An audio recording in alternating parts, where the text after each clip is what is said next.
C'est pour. Non, vous pouvez. Non, mais c'est très bien. Non, c'est pour Jean-Claude Fafa. Je lui ai dit voilà, tes cahiers que tu as amenés à Paris. Tu tapais sur une machine le soir. Ce pas des machines d'aujourd'hui. Hein. Il fallait avoir de la force. Et ensuite, il ne fallait pas faire de faute. Et puis voilà, sinon c'était. Voilà. Et il les a lus comme ça. Il me disait il y a un cahier qui a été refait. Le 6 bis, parce qu'il y a un cahier qui avait été mangé par les souris. Ah, ok. Le 6 bis. C'est le 6 bis. Alors, je sais pas on a pris le 6, donc le voilà. Oui, 6, parce que justement, me posait la question de la dame qui les scannait. Elle m'a dit, bon, comme elle ne comprenait rien, on reste sur le 6. On ne va pas compliquer la chose avec le 6. Mais vous avez un 6 bis bleu qui a été écrit 40 ans plus tard. D'accord. Et il ne voulait plus en entendre parler. Ben oui. Et donc, il doit être dans cela, il est vert. Il n'a pas le mettre écrit au stylo bille, celui-là. Pour compléter le cahier 6, celui-là, qui avait été mangé par les souris. D'accord. Celui-là, il est un Madame petit peu... Lavaux, elle est au courant? Ah ben, bon, je ne sais pas. Vous voyez, il est tout abîmé. Oui, je vois. Mais c'est pas vrai. Il veut pas. Peut-être qu'on a fait trop d'actions. Allez-y avec ça marche mieux. Voilà. Et donc, c'est la suite. Hein. C'est la suite du 6, entre le 6 et le 6, et le 6 bis. D'accord. Elle a le cahier, moi j'ai les scans.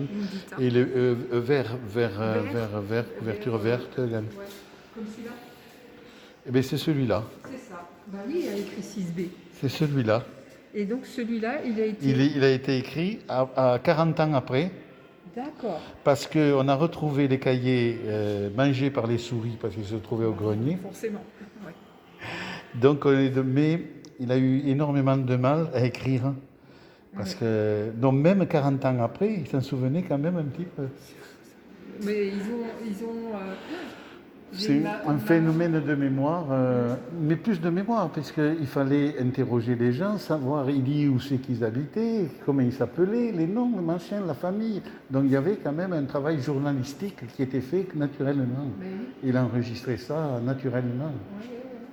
Ils avaient une faculté de Oui, mais c'est quand même exceptionnel. Hein. Oui.